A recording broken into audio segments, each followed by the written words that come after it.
Hola, soy Nazaret Castellanos y os invito a hacer un viaje, un recorrido por la neurociencia más vanguardista, donde espero contagiaros del entusiasmo que está suponiendo la apertura de una nueva época a nivel neurocientífico.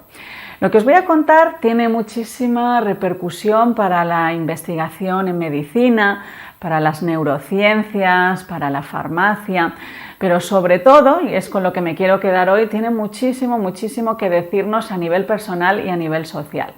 Lo que os voy a contar hoy es cómo la ciencia, la neurociencia en este caso, está redescubriendo que el cuerpo interacciona constantemente con nuestro cerebro.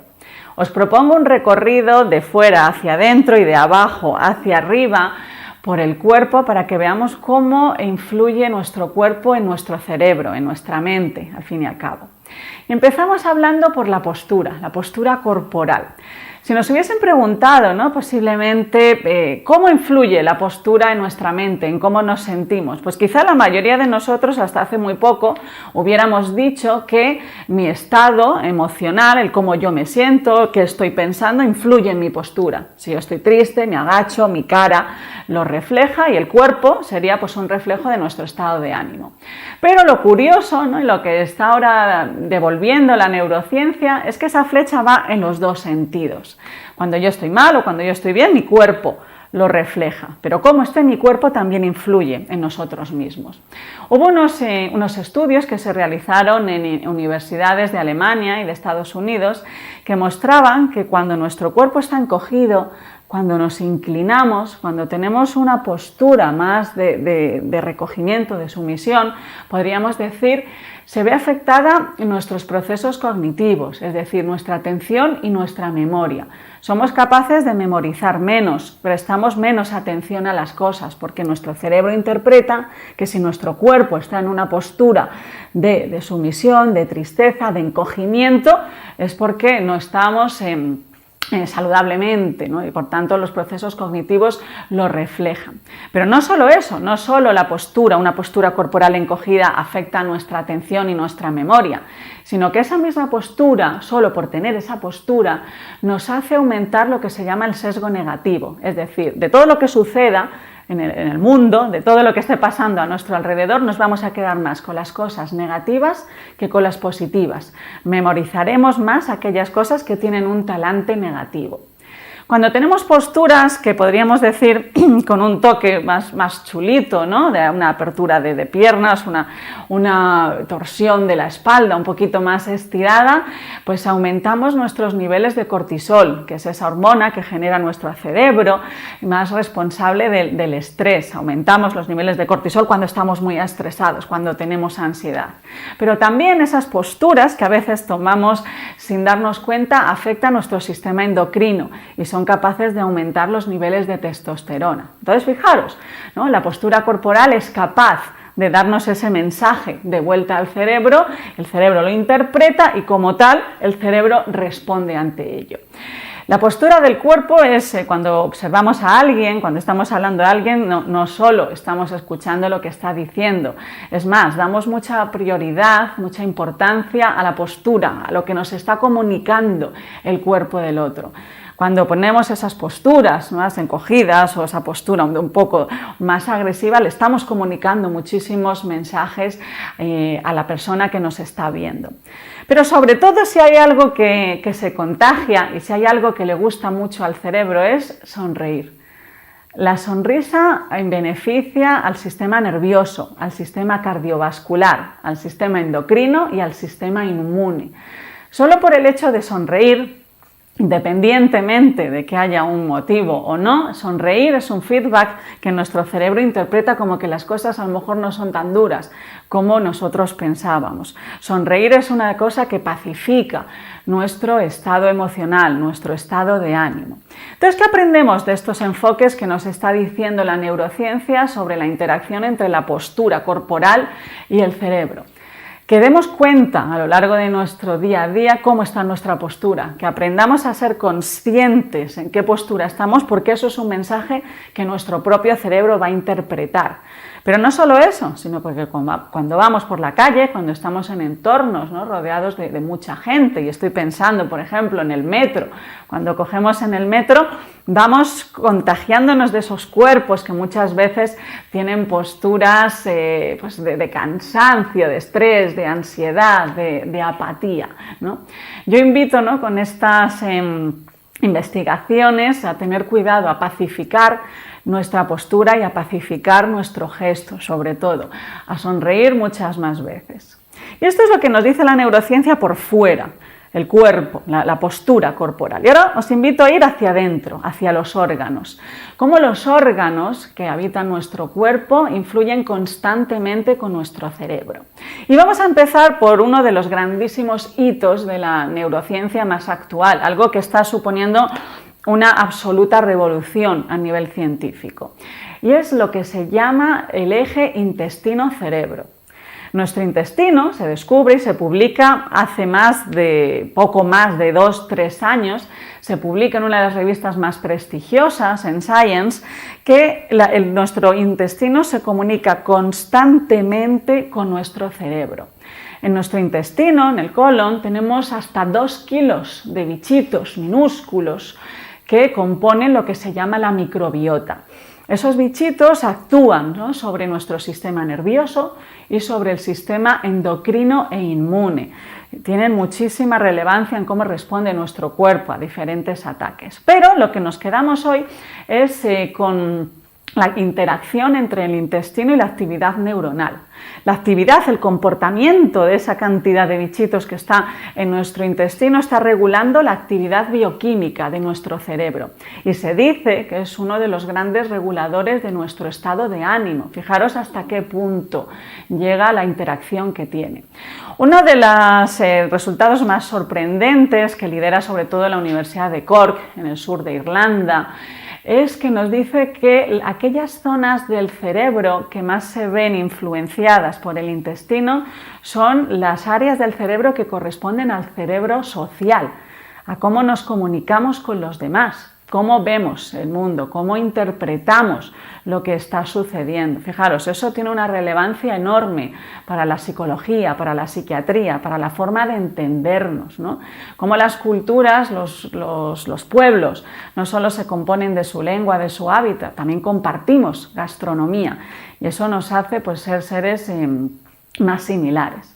La microbiota, pues que son todos estos bichitos que componen nuestro intestino y que influyen en el sistema nervioso, en el sistema endocrino y el inmune, como digo, se ve afectada sobre todo por la dieta, pero también por el ejercicio físico, que llevemos una vida sedentaria o no, por la forma en que hemos nacido por el canal del parto o hemos nacido por cesárea, hemos tomado leche materna o no.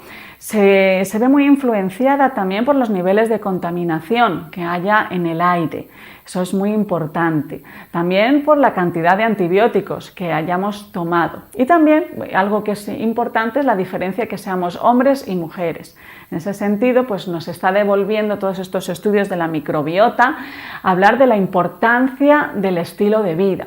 Fijaros, ahí cuál es el mensaje. Nuestro cerebro se alimenta de lo mismo que nos alimentamos nosotros. Como la microbiota parece ser ese espejo que refleja cómo es nuestro estilo de vida y como tal se lo comunica al sistema endocrino, al sistema inmune y al sistema nervioso, pues estos descubrimientos nos hacen plantearnos y cuidar muchísimo los estilos de vida que llevamos, de tomar hábitos más saludables, no solo por nuestra salud, por así decirlo, física, sino porque todo eso con vías directas e indirectas está influyendo en nuestra mente.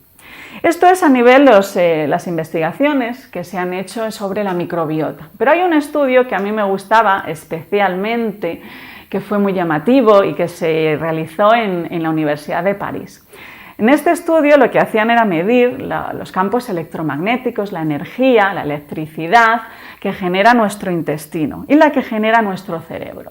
Utilizando una serie de herramientas matemáticas bastante complejas, querían saber si el cerebro interacciona sobre el intestino o si era el intestino el que se comunicaba con el cerebro. Es decir, querían poner una flecha a esa línea de comunicación del eje intestino y el cerebro.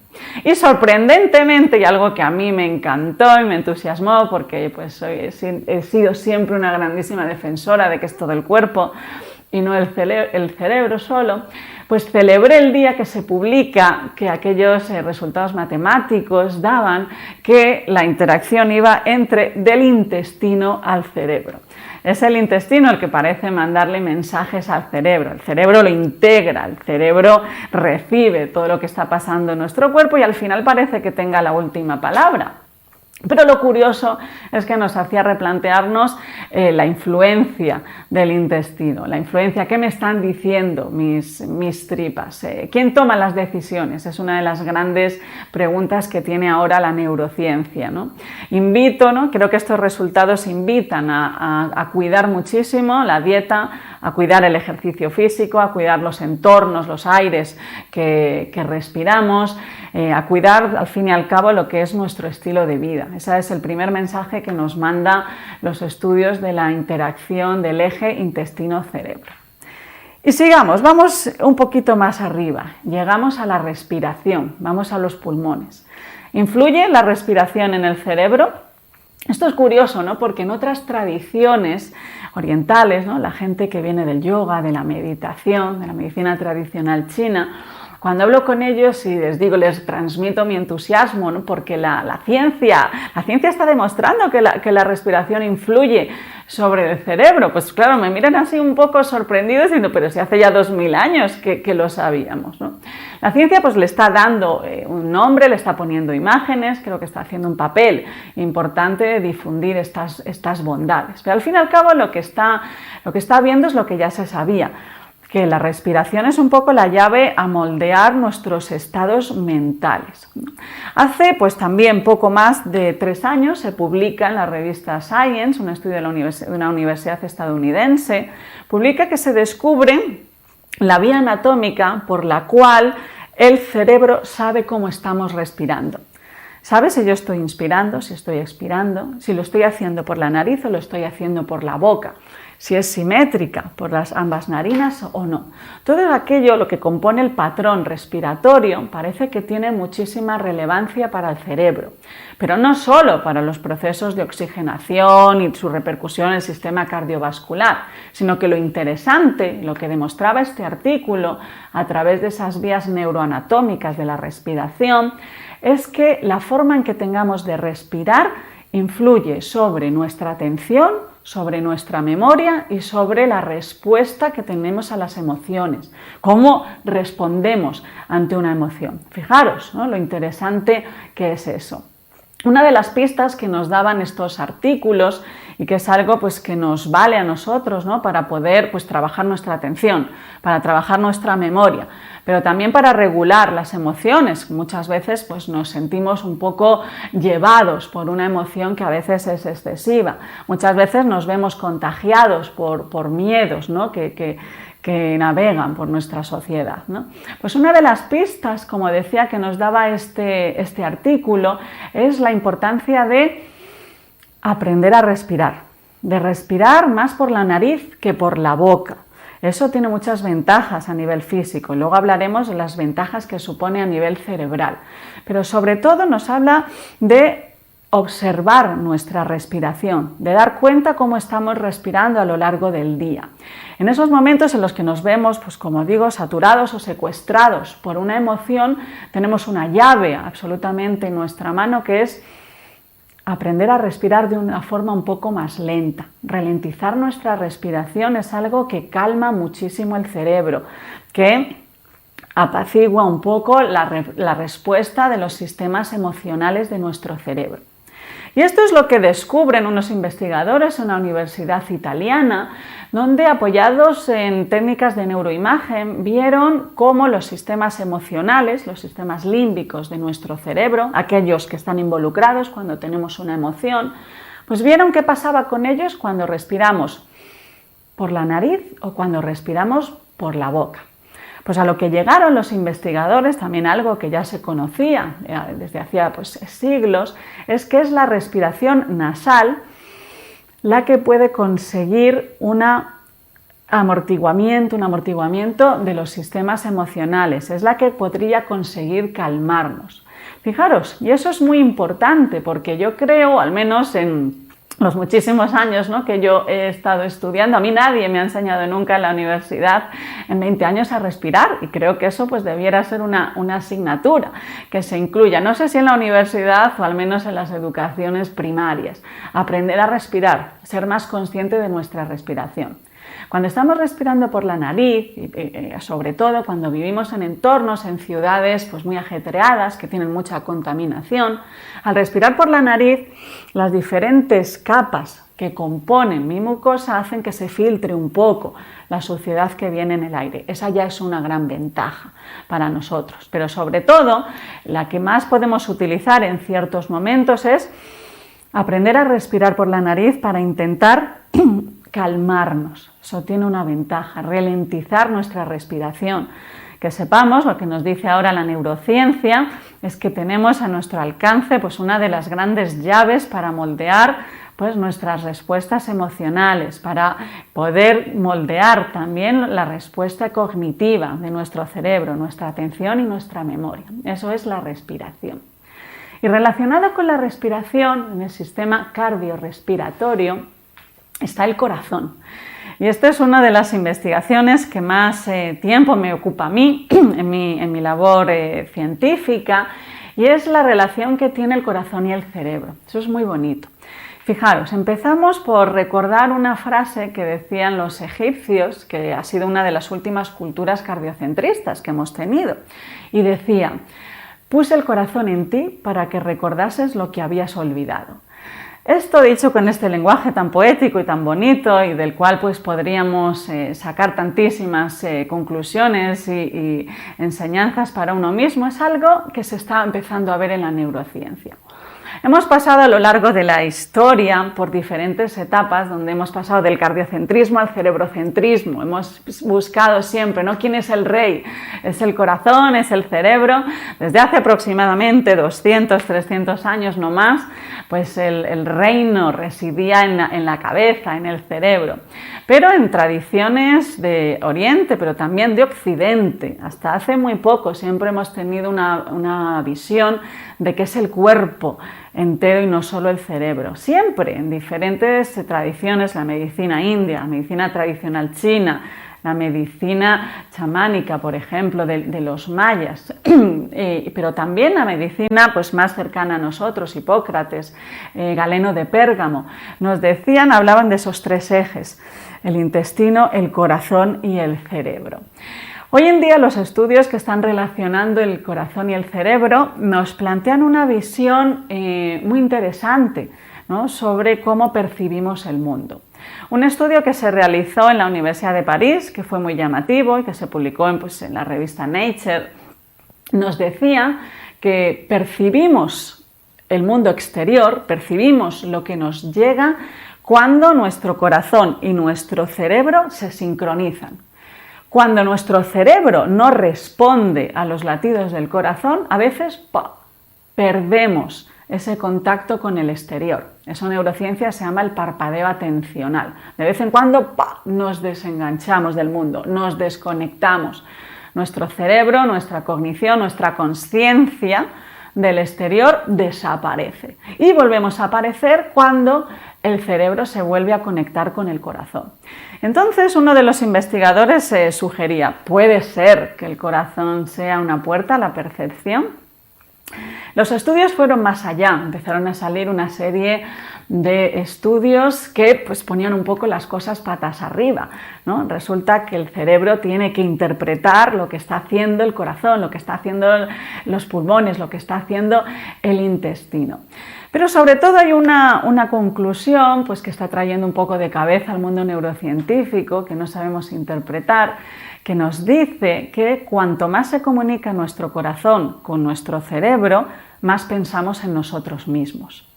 Es decir, que cuando nuestro cerebro responde mucho a los latidos de nuestro corazón, cuando hay mucha comunicación entre ellos, nuestro corazón le muestra al cerebro aquello que ya llevamos dentro. Es decir, esto nos recuerda, ¿no?, lo que ya se decía en otras tradiciones occidentales y orientales, que el corazón pudiese ser la sede de la mente, ¿no? Y a mí me gusta ahí siempre pues recordar una reflexión que me gusta mucho, ¿no?, que es que cuando nos dicen sigue tu corazón, pues yo creo que hay que decir sigue tu corazón si tu corazón sabe a dónde ir. El corazón te va a mostrar lo que tú llevas dentro y nada más. Eso es otra reflexión también que nos puede invitar a cuidar aquello que llevamos dentro, como decía Plotino, que al final en esta vida parece que se trata de ser escultores de nuestra propia estatua. Ramón y Cajal decía que todo hombre puede ser escultor de su propio cerebro. Yo creo que la neurociencia lo que debe decir ahora es que toda persona puede ser escultora de su propio cuerpo, ¿no? Que hay que cuidar el intestino, que hay que cuidar nuestra forma de respirar, que hay que cuidar lo que alberga, lo que recuerda nuestro corazón. Recordar es recordis, volver a pasar por el corazón. Y un estudio, ya para acabar, uno de los estudios que más bellos me parece, es un estudio que se publicó hace pues prácticamente 2-3 meses. Esto lo hizo la Universidad de Londres, University College of London. En este estudio, este experimento, lo que hicieron era medir el corazón de los espectadores de un espectáculo, de un teatro. Lo que observaron es que en ciertas ocasiones los corazones de los espectadores se sincronizaban. ¿Y esto qué significa? Pues que significa que nos comunicamos de muchas formas, significa que nuestros corazones son capaces de transmitirnos información de uno a otro. Y a mí lo que me surgía pensar en aquel momento cuando leí este estudio maravilloso, es decir, fijaros cuando salimos a la calle, cuando vamos al teatro y estamos rodeados de cientos de personas que no conocemos, ¿no? En nuestro día a día, que estamos siempre comunicados, conectados con las personas. Cuando salimos, nuestro corazón va propagando esta actividad. Nos comunicamos, nos sincronizamos con personas que no conocemos y nos transmitimos esa información. Creo que eso es lo que nos puede llevar también a reflexionar, es algo que decía Gandhi, ¿no? Lo mejor que puedes hacer por la sociedad es cultivarte bien a ti mismo. Creo que esa es la forma más honesta, más sencilla que tenemos de hacer esa comunicación. Después de haber hecho este recorrido por el cuerpo, por fuera, por la postura, por dentro, por los órganos, a mí me surge hacer una reflexión que siempre me asombra. Para que este momento esté teniendo lugar, para que yo pueda estar contándoos qué está pasando en la neurociencia, para que vosotros me estéis escuchando, para que este momento esté teniendo lugar tal y como está teniendo lugar en cada uno, de su forma, cada uno viviéndolo con su subjetividad, hay un montón de procesos que están ocurriendo a la vez. Nuestro cerebro tiene que saber qué está haciendo mi intestino, que mi intestino tiene que saber qué he comido, qué no he comido, cómo estoy, qué he respirado, qué no he respirado, cómo he nacido, soy chico, soy chica, dónde vivo, qué he tomado, hago ejercicio o no. Mi cerebro tiene que saber si estoy respirando por la nariz o por la boca, si estoy inspirando, si estoy expirando, si lo estoy haciendo por una nariz, por otra. Mi cerebro tiene que saber si mi corazón acaba de emitir un latido, si se está repolarizando. Mi cerebro tiene que saber cómo está mi postura, cómo está mi cara, cómo están mis manos. Todo eso para mí pues forma una magia, que es lo que sucede en el cuerpo. Es una magia que diseña el instante de la hora. Nunca va a haber otro momento que sea igual, porque nunca mi cuerpo va a estar en exactamente las mismas condiciones. Y esto a mí me lleva siempre a reflexionar que solo vivimos en el ahora, que nuestro cuerpo nos ayuda a diseñar el presente, porque dependo de todo lo que haya estado pasando en cada uno de los órganos, por dentro y por fuera de mi cuerpo. Vivir en el presente nos hace vivir en el cuerpo, nos hace ser conscientes de ese momento subjetivo que cada uno vive.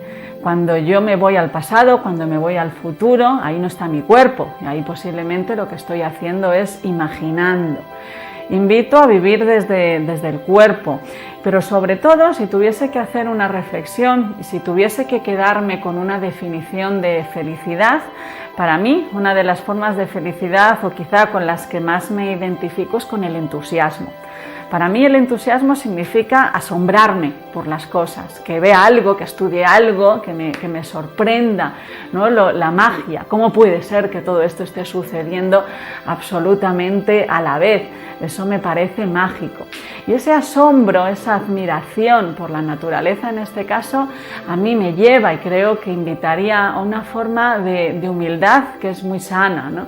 A asombrarnos, a decir, pues todo esto genera o forma o depende o influye en ese momento, ¿no? Subjetivo que es la consciencia, y que eso pues muy pocas veces tiene que ver con mi voluntad. Yo vivo la vida tal y como la vivo, desde el cuerpo, por dentro, por fuera, desde mi mente, desde mi alma. Pero sobre todo pues nos invita a hacer una reflexión, que es a aprender a cuidar nuestra casa, que es nuestro cuerpo. Cuando aprendemos a respetar nuestro cuerpo y a cuidarlo, creo que también respetamos el cuerpo de las demás personas, el cuerpo de los animales. Pero iría un poquito más allá, y es aprender a respetar el cuerpo de la casa donde vivimos, que es el planeta Tierra. El planeta Tierra tiene un cuerpo que, imaginaros, si el nuestro ya es muy complejo, como de complejo debe ser el cuerpo del planeta Tierra, que tiene tantísima agua. Una reflexión a decir que nuestra casa, que fuera y dentro, pues no existe, que nuestra casa es nuestro cuerpo y nuestra casa es también el planeta. Invito pues a respetarlo, a cuidarlo y sobre todo pues a vivirlo con ese asombro que nos debe dejar pues, de invocar, ¿no? Que es la admiración a la magia, ¿no? que es la naturaleza. Gracias.